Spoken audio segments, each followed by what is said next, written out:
बड़ी खबर बिजली बिल को लेकर। बिजली बिल पर अब सुप्रीम कोर्ट बोला है और सुप्रीम कोर्ट ने बड़ा फैसला सुनाया है।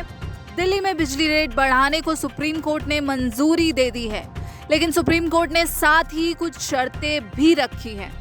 तो पूरी खबर है, सुप्रीम कोर्ट ने दिल्ली में बिजली दरों में बढ़ोतरी को मंजूरी दे दी है, लेकिन सुप्रीम कोर्ट ने शर्तें रखी हैं और साफ कहा है कि बढ़ोतरी किफायती होनी चाहिए, यानी अफोर्डेबल होनी चाहिए और रेगुलेटर यानी दिल्ली बिजली आयोग की तय सीमाओं से ज्यादा नहीं होनी चाहिए।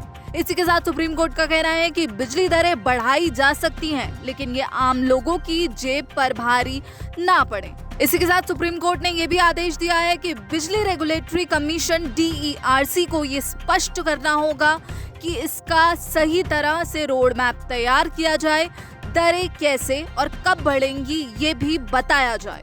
सुप्रीम कोर्ट ने बिजली बिल को लेकर जो बोला है, इसके बाद साफ है कि दिल्ली में बिजली के बिल थोड़े बढ़ सकते हैं, लेकिन सुप्रीम कोर्ट की गाइडलाइंस के चलते इसमें बेतहाशा बढ़ोतरी नहीं होगी। यह आम आदमी के लिए राहत की बात है, क्योंकि बढ़ोतरी नियंत्रित और ट्रांसपेरेंट तरीके से होगी, यानी पारदर्शिता रखी जाएगी।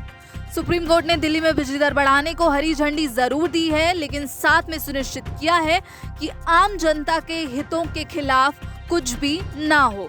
अब जिम्मेदारी DERC की है कि वो तय करे कि कैसे इसका रोड मैप तैयार किया जाना है। इसी के साथ आपको बता दें, ये मामला सिर्फ देश की राजधानी दिल्ली तक ही सीमित नहीं है, इसका असर आपको अन्य राज्यों पर भी दिख सकता है।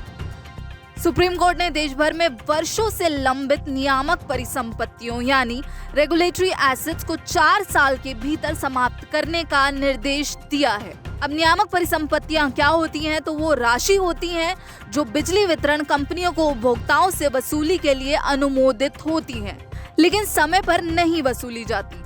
अब इसका भुगतान उपभोक्ताओं से आने वाले वर्षों में किया जाएगा, जिसका सीधा मतलब है कि जिन राज्यों में बिजली वितरण कंपनियों को बकाया भुगतान नहीं मिला है, वहां बिजली दरों में धीरे धीरे वृद्धि हो सकती है। पूरा मामला आपको समझाएं तो दिल्ली में बिजली कंपनियों ने पिछले कुछ साल से बिजली दरों में बढ़ोतरी की मांग की थी। साथ ही में उनका यह तर्क था कि बिजली उत्पादन और वितरण में बढ़ती लागत के चलते उन्हें घाटा हो रहा है और मौजूदा दरों पर काम करना मुश्किल है। इस मांग को लेकर दिल्ली इलेक्ट्रिसिटी रेगुलेटरी कमीशन यानी DERC ने इसे ठुकरा दिया था और यह पर्याप्त बढ़ोतरी की इजाजत नहीं दी थी। इसके बाद मामला अदालत पहुंचा और आपको बता दें कि इस फैसले की जरूरत इसलिए पड़ी क्योंकि बिजली कंपनियों का कहना था कि उन्हें बढ़ती लागत और सब्सिडी देरी के चलते घाटा हो रहा है। उन्होंने कहा था कि अगर दरें नहीं बढ़ती तो बिजली की सप्लाई और इंफ्रास्ट्रक्चर पर बड़ा असर पड़ सकता था। दूसरी ओर उपभोक्ता संगठनों और दिल्ली सरकार की दलील थी कि इससे आम लोगों पर महंगाई का बोझ पहले से ही ज्यादा है और ज्यादा बिजली बिल देना उनके लिए भारी पड़ सकता है। तो सुप्रीम कोर्ट के इस फैसले के आने के बाद DERC को अब एक स्पष्ट योजना बनानी होगी कि कैसे किस स्लैब और समय पर दरों में बदलाव होगा।